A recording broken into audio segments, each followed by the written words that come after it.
Today we get revenge against a neighbor that was throwing around threats. We'll get to that in a bit, but first, I can't have a doorbell camera? You can't have a computer lab. I live in a cooperative. This means reduced rent payment in exchange for building upkeep and services. Someone cuts the grass, someone shovels the snow, etc. My job is parking enforcement and management of the public computer lab for our residents to use, since a good chunk of them are low income and can't even afford internet service. So way back in September, I saw some expose video on doorbell camera footage and the freaky stuff it captures. Like the one of the lady standing there for 15 minutes holding a knife but never knocks on the door or anything. So I bought an expensive doorbell camera for myself, my sister who lives in the same condo building as me, and my parents who are about an hour away. I also bought the service for person detection and cloud storage, all that premium stuff. Total $1,200. Please recall that it's September at purchase and these are Christmas presents, so bye-bye return window.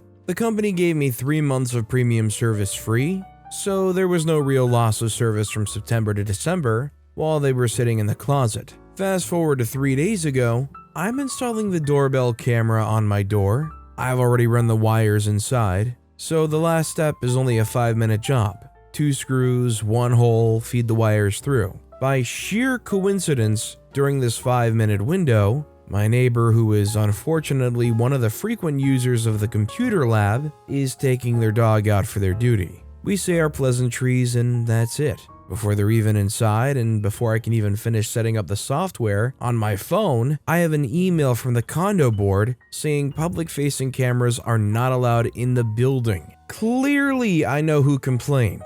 I staunchly defend my purchase, stating I can disable the motion detection and keep it so it's only active when someone physically presses the button, but to no avail, they were adamant on not having it and not allowing it, even threatening eviction on me over a few texts of me trying to save my purchase. Nothing rude or anything, willing to even post them publicly. I decided to leave it overnight because it's like 9 p.m. at this point and I don't want to rip it all apart. I wake up the next morning and there's a note taped over the camera with a copy of the bylaws that say, electronic devices with cameras facing public spaces are not allowed. So I tear it all off and stew about it for a few days, until I remember that every laptop in the computer lab has at least 1 camera on it. It's a public space. I have a remote control over these because I work in IT and know how to set that stuff up.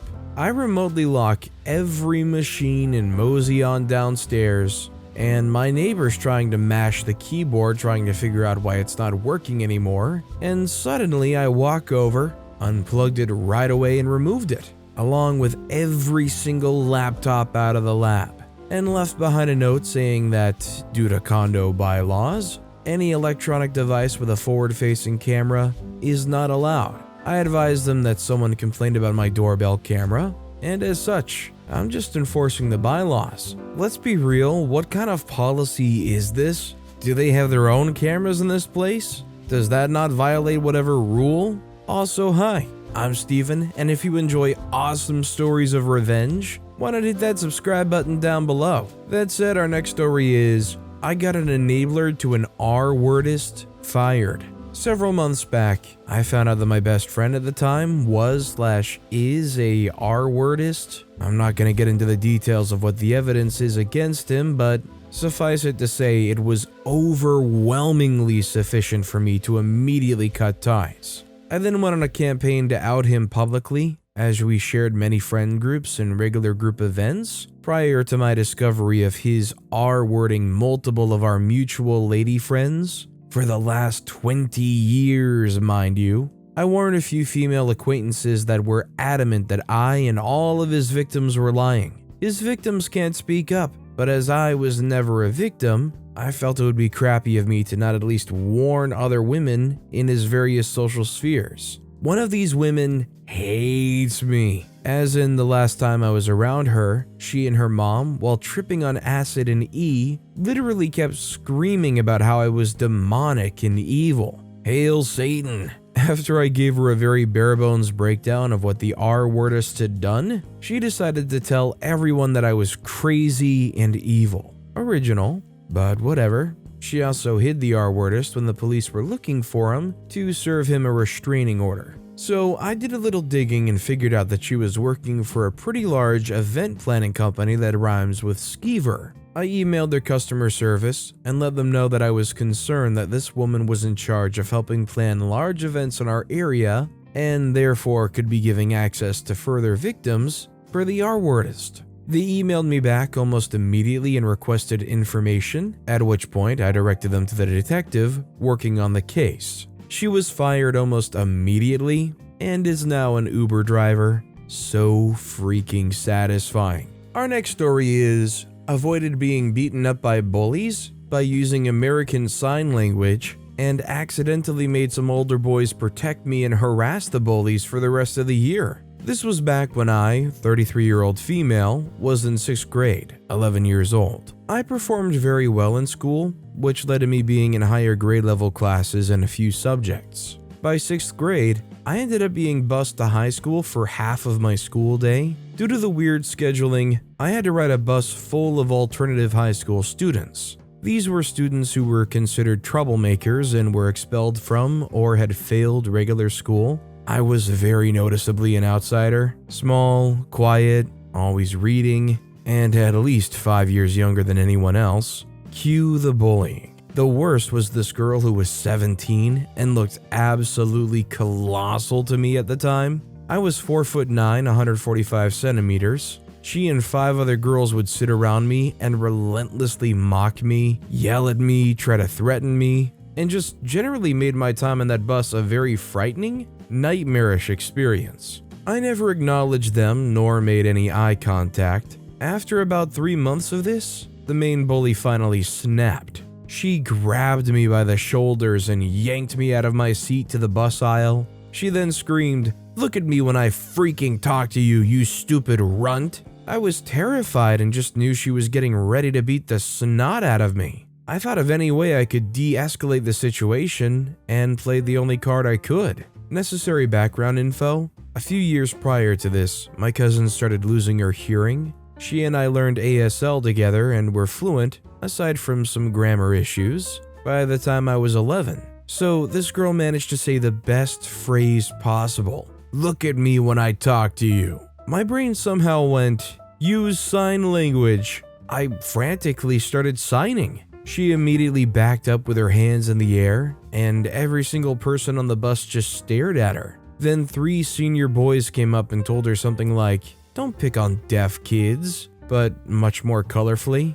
The boys kicked all of the other bullies out of the seats around me, and one of them sat down with me and helped me calm down using ASL. I was a crying mess once the confrontation passed. Turns out that he had a little sister who was deaf. I didn't correct his assumption that I was also hard of hearing. For the rest of the school year, those boys would wait outside the bus for me, escort me to my seat, sit with me, and talk to me in ASL. They also made a point to loudly say, and sign along for my benefit, things similar to, "Only worthless, pathetic nobodies would resort to bullying deaf little girls," whenever any of my bullies were present. I never told anyone on that bus that I could hear them, and continue to let my bullies suffer. Well, like they say, you wouldn't hit a person with glasses, would you? Well, you wouldn't hit somebody who was deaf either, right? Our next story is, young firefighter disrespects a lieutenant, so I shame him and get him to quit. I'm not sure if this is pro or not, but I got revenge on a jerk that I used to volunteer firefight with. This was in the early to mid 2000s. I decided going to the local fire department as a volunteer firefighter. I did it for about 5 years and it was great. Training consisted of 3 months of fire training, 2 nights a week and all day Saturday, and then you would go to EMT training, another 3 months of training. I was about a year in and I was asked to help train some new recruits. One of the lieutenants, Amy, was a short middle-aged woman who was so full of fire she could make a grown man cry. One of those people who commands both fear and respect wherever she went. Honestly, a great lieutenant and great person. When she wasn't being a drill sergeant, she was extremely kind and generous. She would often bake people cakes and treats and deliver them to the various stations in our department. However, in this new academy class that I was asked to help with, there was a cocky kid that we'll call Aaron. Aaron talked big during the training and acted like he was the all-American hero, like he was going to be the lead bad man in Backdraft 2. He performed moderately well in training, but far from the top of the class. He gets assigned to Amy's station, which is a pretty quiet station in the department. A few months after he starts, Amy swings by my station one night to say hi. She brings us the mother-load cake from Claim Jumper, massive 6-layer cake. She explained that she had treated her crew to a night out at a Claim Jumper, which must have cost a lot of money. I think she took out about 8 people and bought a whole cake to top it all off. They had eaten the first 2 layers, so she gave us the remaining 4. We thanked her profusely, and she left. Back then, the big social media platform was MySpace, and I decided to look up some of the people in the department to make friends. I came across Aaron's page, and I noticed some photos of him and the rest of his crew at Claim Jumper with Amy. However, when I read the comments, he bragged about how he'd purposely ordered the most expensive dinner, appetizers, and drinks since Amy was buying. He bragged about how he was going to take advantage of her stupidity. This alone pissed me off because she was doing this super nice and generous. What an ungrateful, selfish jerk.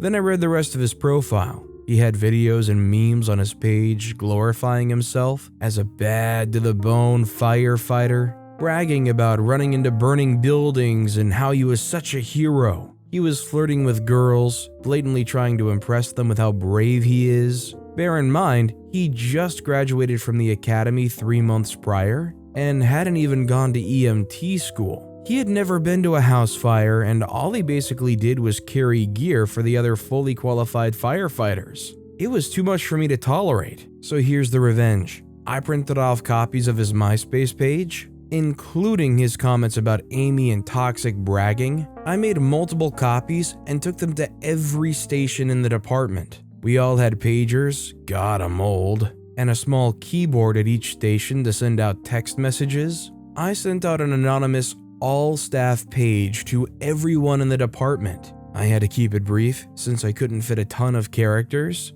but I sent out his MySpace info and told everyone about how he treated Amy. Within an hour, Aaron had cleared out his MySpace page of all posts, photos, etc. A couple of days later, he deleted his account. It's a good thing I made so many copies. Immediately after this happened, he stopped coming to volunteer, and a few weeks later, I heard that he had quit. I later talked to Amy and admitted that I was the one who sent the page. I told her I hated how he treated her, and she thanked me. She seemed really sad and hurt by what he had done, but being the tough, short lady that she was, she quickly got back into being an actual bad-to-the-bone firefighter. She later started dating and married a fire chief that also helped at the academy. I've lost touch with her, but I hope she did well. She seemed pretty happy the last time I saw her. This next story is, Total Wine would not sell me the specific wine I drove 60 miles to that location for because they claim I was with someone else who left and they need to see ID for that person. I was alone, so I made a mobile order of 10,000 and never picked it up. I got mad all over again writing this because of the sheer amount of disrespect from Total Wine management. I have the receipt for this order too. There's a specific wine I used to pair with food. The closest Total Wine that had it was a 60-mile drive, and it was storming out, and I wanted it for the holidays because I most likely was going to be cooped up inside. So I drive over. This used to be my typical Total Wine until I moved 2 counties away. Anyway, I go in and pick up the wine and get some other stuff for holiday parties. I was in there maybe an hour, and it comes time to check out, and the cashier asks me for my ID. So I give it to her, and then she tells me she needs to see the ID of the other person I was with. So now I'm confused and say, I'm alone. And she says, well, I have to go get my manager. Okay, fine. So he comes out to tell me that she told him I was with someone, and they need to come back and bring their ID, or they won't sell it to me. I told him I wasn't with anyone. He asks to see my ID, looks at it, and says, well, unfortunately, you look young. At this point, I'm like, are you serious? And he's like, you can come back tomorrow alone. I find it extremely disrespectful to tell someone they look young while you're holding their ID in your hand And not to mention, I've been shopping at that exact location for about 4 years and have never had a problem. So I told them about how I drove there and I've been shopping there for years and that I even have a second form of ID, and he was just kind of giggling and saying no. So I left very angry, and it was late, around 9 p.m. And then I had about the hour-and-a-half drive back home in the rainstorm. So I was home pissed about it all night, and the next day I went into the one close to my house to get the other stuff I was getting. Unfortunately, that one was out of the wine. That's why I didn't originally go there. They were pleasant as usual, actually beyond nice, and didn't even ID me, which just goes to show the other location was on some kind of power trip or something.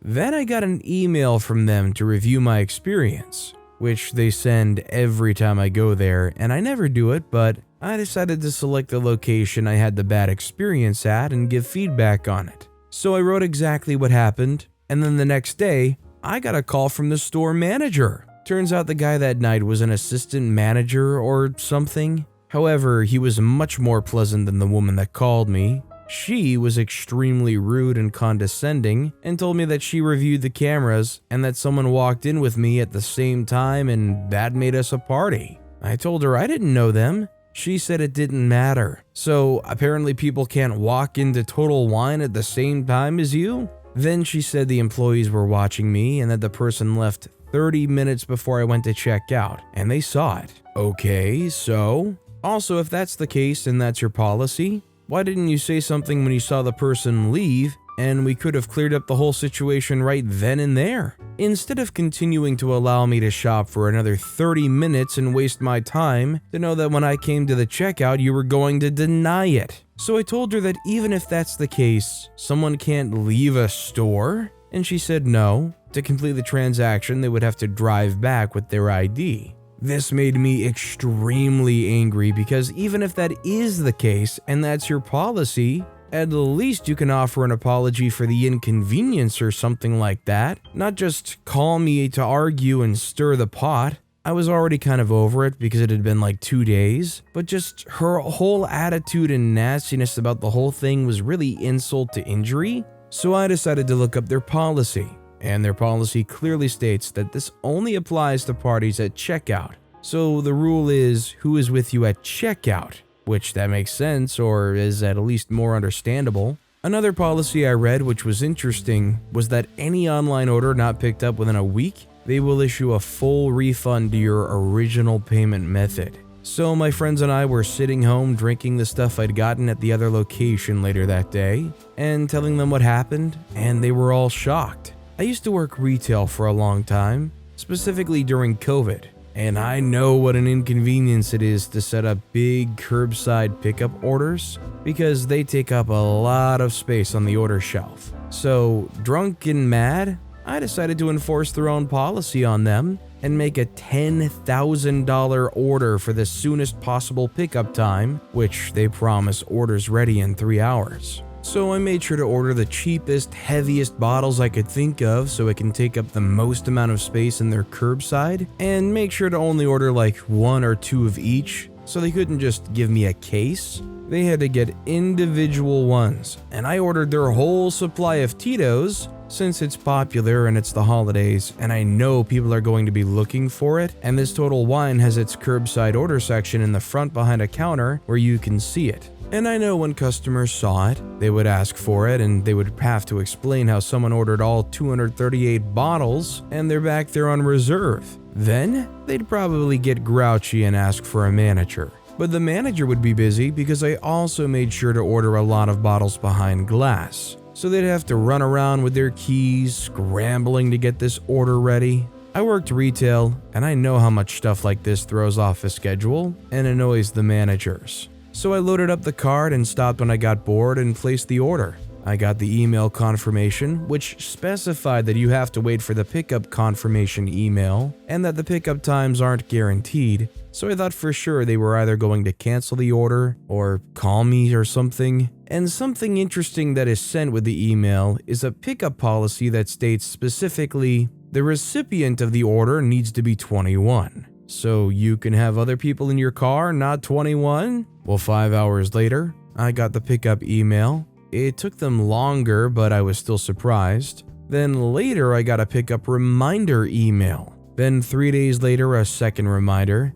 Then 7 days, I got my final notice email. And then day 10, I got a phone call. It was the manager acting like a completely different person this time, asking when I was coming in for the order. At this point, I think she knew I was messing with them because it had been 10 days, and she knew my name from the previous feedback thing because when she called, she asked for me by my name and my name was on the order. So I told her, yeah, I went to pick it up and I was told that I looked too young, so I just went to the other Total Wine and picked up the same stuff there. So then she was mad and said, "Are you seriously not coming to pick this up? Lol, restock."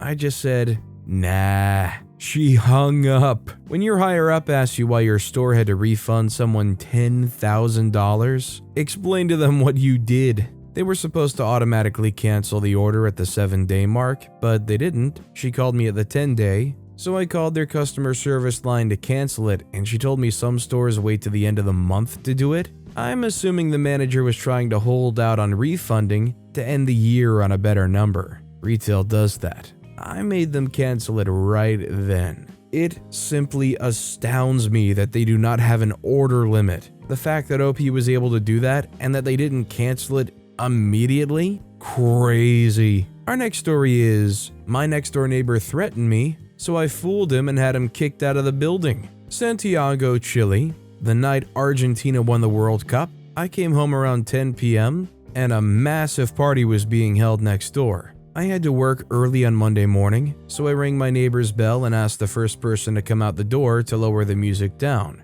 Our balconies kind of connect, so moments later, my neighbor was screaming into my apartment to come out and fight him. We're both adults. I'm almost 40 and he doesn't look any younger than that. For his disgrace, I wrote an entire book, later turned podcast, about being bullied as a kid. And I don't take crap from people anymore. Add to the equation that my girlfriend had an anxiety attack, we had to Zoom call her therapist, and while she was talking to him over the PC, more screaming from the other balcony could be heard, threatening us. I called the police. They stopped the party right away. Next morning, the landlord, who loves me for some reason, told me she left a massive warning on my neighbor's apartment, and this was so big it deserved 2 strikes. So 1 more, and he was out, and said I should call her if anything out of the ordinary happened. 1 more event, and he's out for good.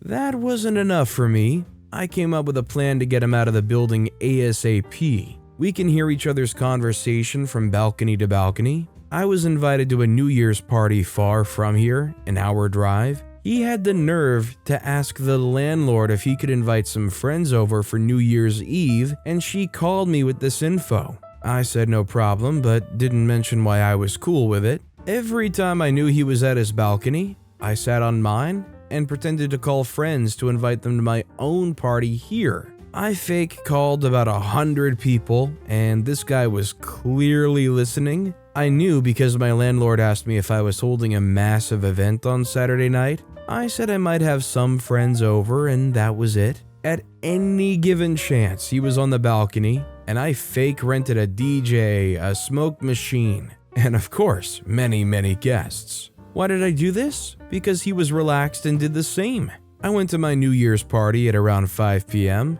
and people were already getting to his place. At around 11 p.m., the WhatsApp group All Neighbors Talk About What Happens in the Building blew up. It was freaking Times Square in his apartment, and the cops stopped the party. 3rd strike. Bye-bye. I think it goes without saying, but this guy deserved the boot. Our next story is my dad's favorite story, petty revenge at a bank. This story set in the Bronx. Back in the 70s, my dad, like most of the workforce, would cash his paycheck at a bank on payday.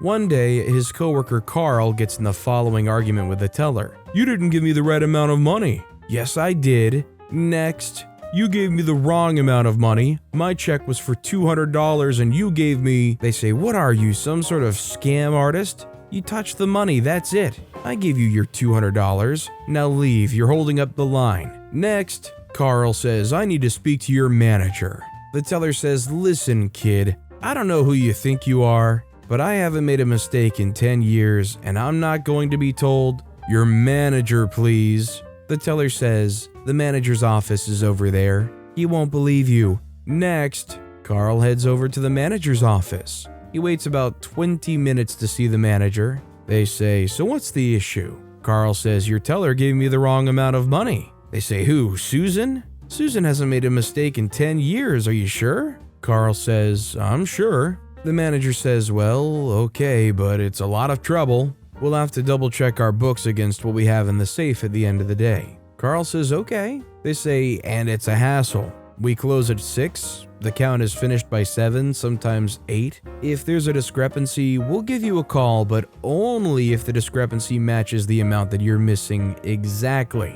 And there's a lot of paperwork we need to get in order before issuing a refund, and nobody's going to do that at 8 p.m. on a Friday, so it'll have to wait until Monday, but we're very busy on Mondays, so don't call us, we'll call you.' I said, 'Okay.' They said, 'So how much money do you claim you're missing?' I said, 'I'm not missing money.' They say, 'What?' 'I'm not missing any money.' They said, 'Then what the heck is this about?' 'You overpaid me, not underpaid me. I've been trying to give you the money back.'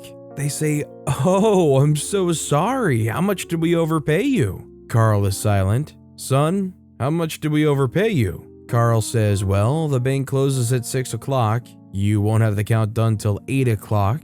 And there's a lot of paperwork that can't be done until Monday. And you'll need to tell me the exact amount you overpaid me for me to consider a refund. But I'm very busy on Mondays, so don't call me.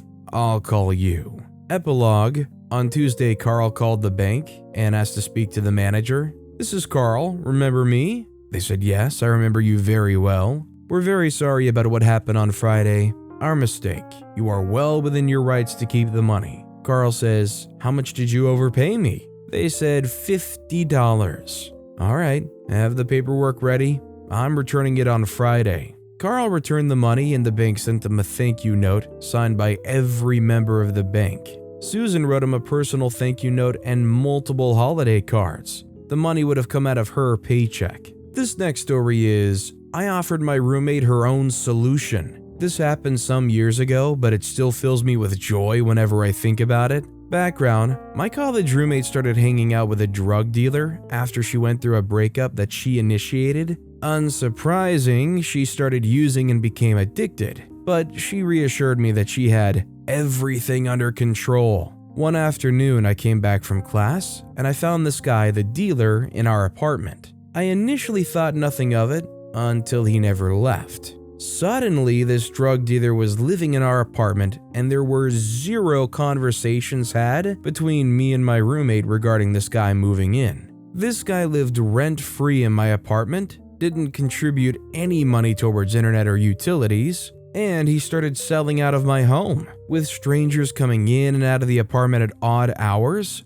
I felt very unsafe in my own home because the people who were entering were also addicts. Eventually, my roommate dropped out of school because she slept all day and used all night. Then she and the dealer started making plans to move to California, basically leaving me to find a roommate to fill her spot on the lease. She had suggested that one of the dealer's customers take her spot, and in the same breath, reassured me that he was cool and that I'd like living with him. At this point, I was so done with her crap and finally came to terms that I'd lost my friend, and she did not give a single care about me. Revenge, I immediately looked for roommate ads on Craigslist because I figured that nothing could be worse than my current situation, and I didn't tell my roommate that I was looking for other places to live. Eventually, I found 2 other girls who needed a roommate due to them going through a crappy roommate situation, and they offered me the room the same day, with the move-in being less than 2 weeks from then.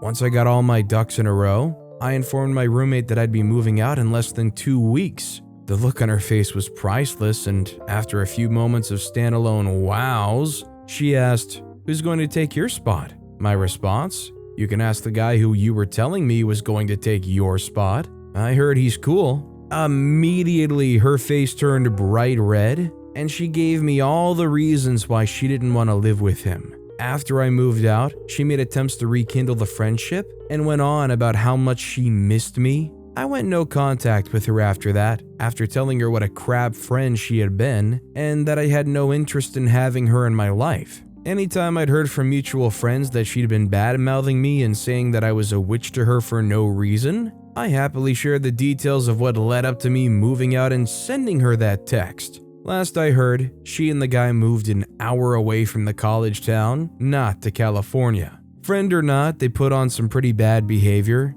and I don't blame OP for not wanting to be around while they spiral into that awful relationship. But with that being said, that's all the time we have for today. Now, if you want to hear another awesome revenge story, check out that video on the left. Or if you missed my latest video, check out that video on the right. That said, I'll see you all next time with some more stories.